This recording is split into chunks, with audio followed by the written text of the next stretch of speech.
Good morning class. कैसे हैं आप सभी लोग? आई होप आप सभी स्वस्थ होंगे, मस्त होंगे। तो आज मैं आई हूँ रीजनिंग का ही एक चैप्टर लेके, रिश्ता संबंधी परीक्षा, मतलब ब्लड रिलेशन। तो ब्लड रिलेशन के क्वेश्चंस जब भी आप सॉल्व करते हैं तो हमें उनको करने में क्या करना है कि हमें खुद पे, जैसे हम ट्राई करते हैं हमारा रिश्ता, अगर हमें बोला जाए कि हमारे भाई की मम्मी हमारी क्या लगती है तो हम क्या बोलेंगे, हमारी मम्मी लगती है। मतलब हमारा भाई और उसकी मम्मी तो हमारी भी मम्मी लगी। तो इसमें क्या होते हैं, 3 स्टेप होते हैं। मतलब आपको 3 स्टेप में ही क्वेश्चन का आंसर देना होता है। कौन सा? यहाँ आप है, ठीक है, इससे एक स्टेप ऊपर और एक स्टेप नीचे। मतलब आपको घुमा के पूछेगा, लेकिन या तो वो आपके दादा दादी, नाना नानी, मौसा मौसी, मामा मामी, इस तरीके का हो सकता है, या मामा के बच्चे, ज्यादा होगा तो मामा के बच्चे तक पूछेगा बस।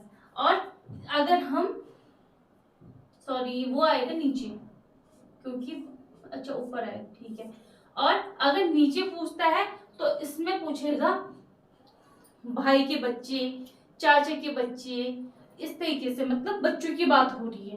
तो क्वेश्चन थोड़ा सा घुमा के पूछता है, बस आपने समझना है कि ये पूछ कैसे रहा है। तो हम आज वही चीज समझेंगे। तो हम समझते हैं क्वेश्चन को। जैसे आपको ऐसे दे रखा है CA की, अब इसमें किसी का नाम नहीं लिखा है तो आप थोड़ा सा कंफ्यूजन हो सकता है। तो हम फर्स्ट क्वेश्चन करेंगे, C का पुत्र A है, तो C यहाँ पे लिख लेते हैं, और इसका पुत्र कौन सा है? कौन है? A है।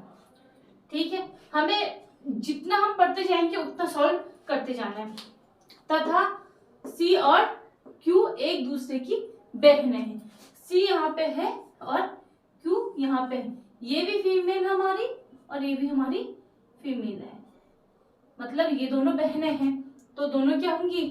लेडीज होंगी, एक दूसरे की बहनें हैं। जेड क्यू की माँ है, जेड है क्यू की माँ, तो क्यू की माँ है तो सी की भी माँ होगी, क्योंकि ये दोनों क्या है? बहनें हैं। यदि पी जेड का पुत्र है, पी किसका पुत्र है? जेड का पुत्र, तो ये पुत्र है और ये क्या है? हमारा मेल है। ठीक हो गया?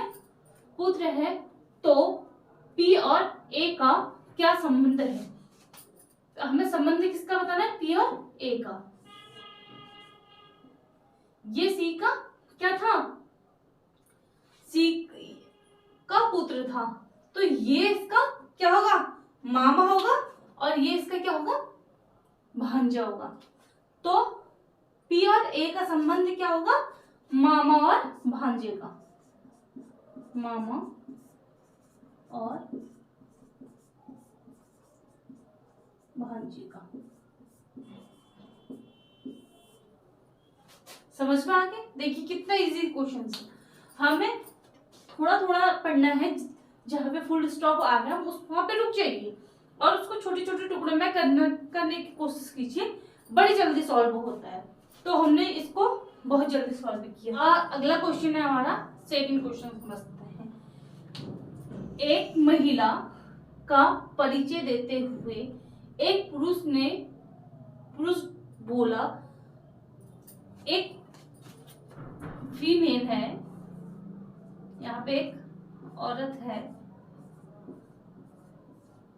ये एक महिला है, और यहाँ पे एक पुरुष है।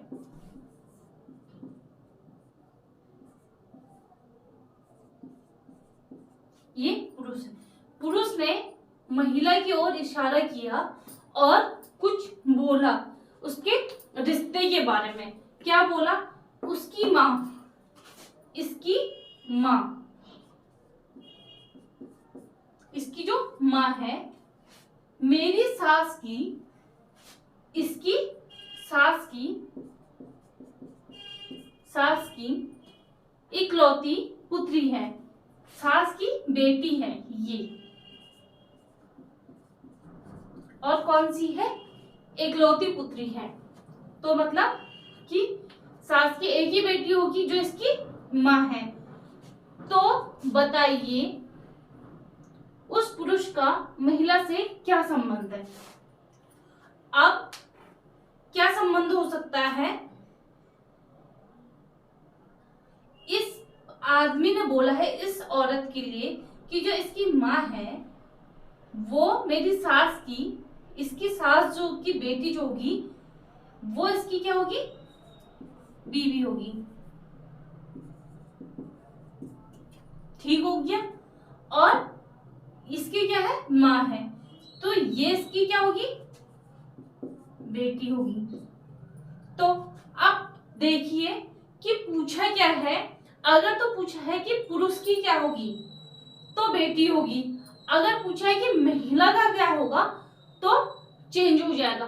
तो हमें क्वेश्चंस को लास्ट में ध्यान से पढ़ना है। हमने सॉल्व पूरा अच्छे से किया है। ये इसकी माँ है, ये इसकी सास की बेटी है, इतना हमने सब कुछ सही किया है, लेकिन हमने क्वेश्चन पढ़ा नहीं सही से और उसमें बेटी का ऑप्शन भी है और पिता का ऑप्शन भी है। तो हमने जल्दीबाजी में क्वेश्चन क्या किया, गलत कर दी। ऐसा नहीं करना है। तो उस पुरुष का महिला से, पुरुष का महिला से क्या संबंध है, तो क्या होगी, उसकी बेटी होगी। अगर महिला का पुरुष से क्या संबंध होगा तो क्या होगा, पिता का, बेटी और पिता का। यहाँ पे लिख लेती हूँ, बेटी और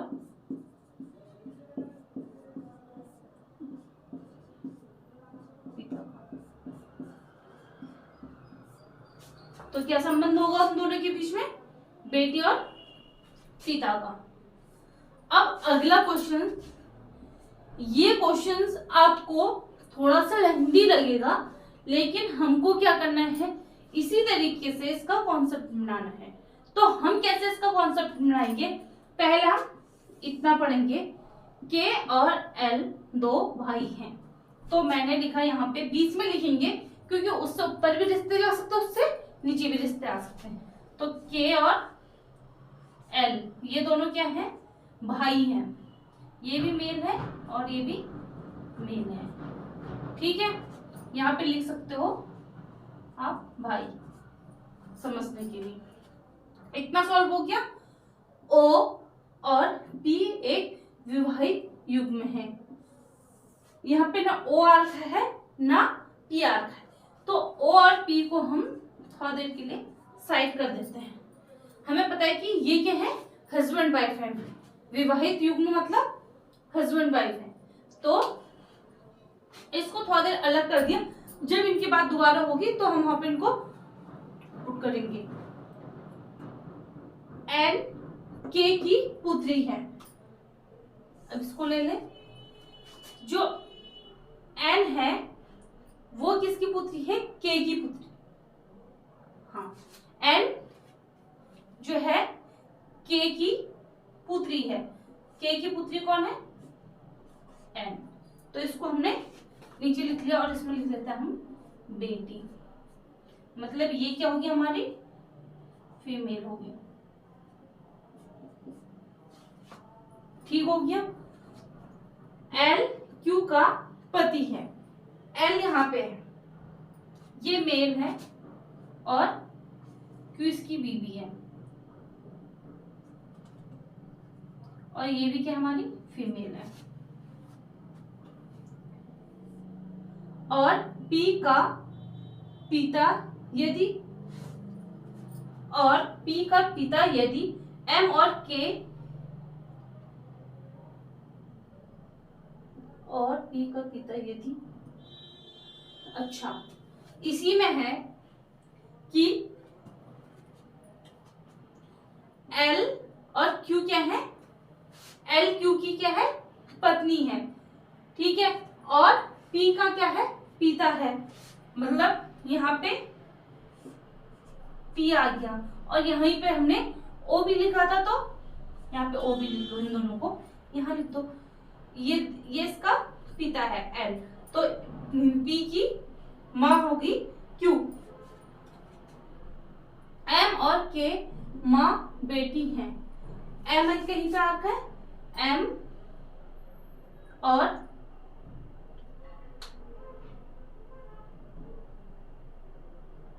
एम और के कहीं नहीं आता हमारा भी, एम सॉरी एम नहीं आता, के आता है। तो के उसकी माँ है या बेटी है, ये हमें कंफर्म नहीं हो रहा है। तो एम और के को भी थोड़ा सा साइड कर लो। एम और के माँ बेटे हैं, तो एम इनकी माँ होगी, के की माँ होगी एम, ये इनकी माँ। ठीक हो गया।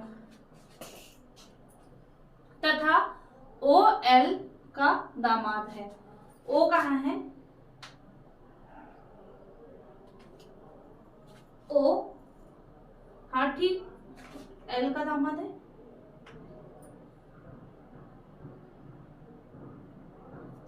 एल तो यहाँ है ना, एल क्यू का इनका पिता हुआ।